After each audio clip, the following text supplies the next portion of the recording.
cái chén về thằng nghe chén về thằng nghe ha à phải ta cái chén kilo là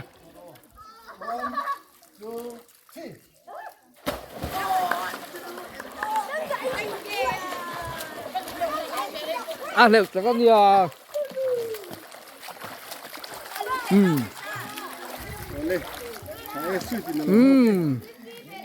và liệu chắc về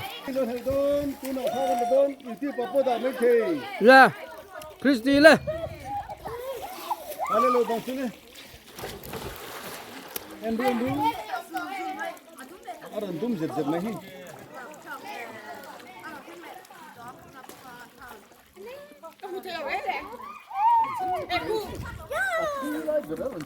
và liệu chắc về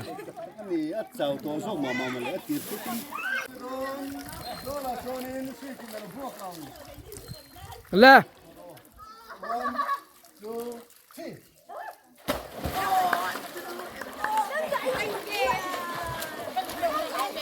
à liệu cho con gì à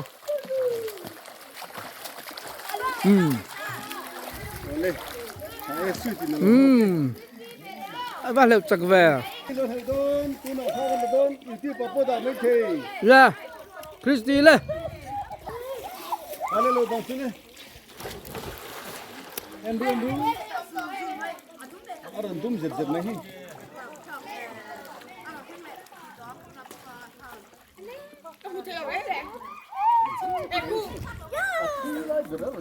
và liệu chắc về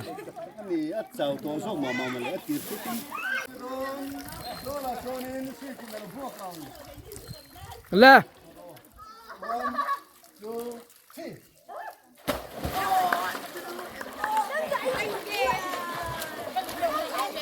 à liệu cho con gì à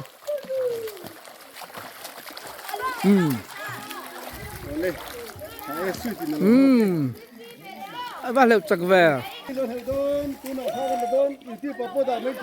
ra Christy lên